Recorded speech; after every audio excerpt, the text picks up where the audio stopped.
બાદ વિરોધના સૂર શું રાજકીય છે? શું અંગત સ્વાર્થ માટે ચારે બાજુ જાણી જોઈને વિરોધ કરાયો છે?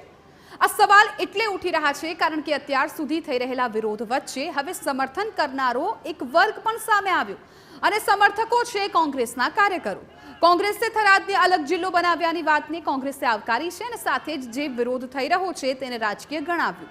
કોંગ્રેસનો આરોપ છે કે દિયોદર અને ધાનેરામાં ચાલતો વિવાદ એ અંગત સ્વાર્થને કારણે થઈ રહ્યો છે અને રાજકીય નેતાઓ લોકોને ગેરમાર્ગે દોરી રહ્યા છે.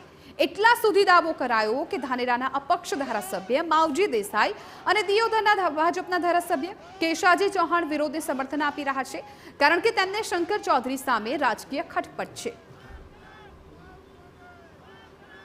હું માનું ત્યાં સુધી ધાનેરાના ધારાસભ્ય અપક્ષ છે અને દિયોદરના ધારાસભ્ય અને અમારા થરાદના ધારાસભ્ય ગુજરાત વિધાનસભાના માન્ય અધ્યક્ષ શંકરભાઈ ચૌધરીને અને એમને મારી દ્રષ્ટિએ કઈ મંદુક હોઈ શકે એ પોતાનું મંદુક બહાર લાવવા માટે અહીં થરાદ જિલ્લો ન બને એવું ઈચ્છી રહ્યા છે. પણ મનમાં મારી દ્રષ્ટિએ એમને પણ એવું છે કે થરાદ જે જિલ્લો બન્યો એ બહુ સારી રીતે બન્યો છે.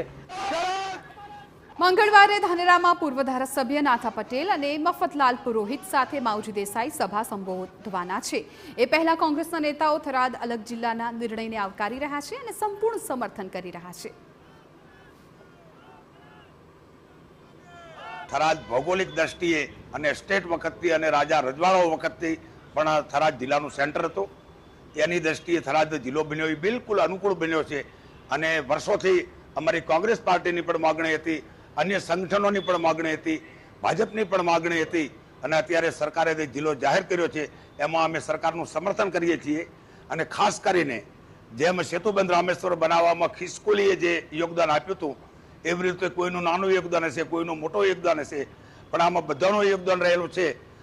વિભાજન બાદ જિલ્લાના અલગ અલગ દ્રશ્યો જોવા મળે છે. ધાનેરા અને દિયોદર વિરોધ કરે છે ત્યારે થરાદની અંદર કોંગ્રેસ હોય, ભાજપ હોય કે સામાન્ય વ્યક્તિ હોય તે સમર્થન કરી રહ્યા. આપ દ્રશ્યોમાં જોઈ શકશો તે થરાદના કોંગ્રેસ અને સ્થાનિક લોકો સાથે મળીને એનું સમર્થન કરી રહ્યા છે ને કહી રહ્યા છે કે અમારો જિલ્લો છે, વાવ થરાદ જિલ્લો છે, તેના નારા લગાવી રહ્યા છે ને નારા લગાવીને કહી રહ્યા અમારો જિલ્લો.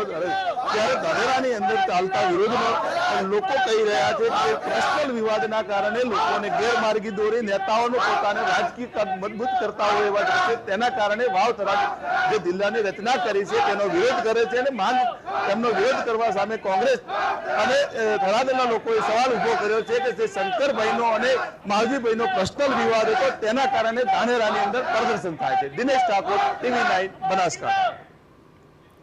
બનાસકાંઠાના વિભાજન સામે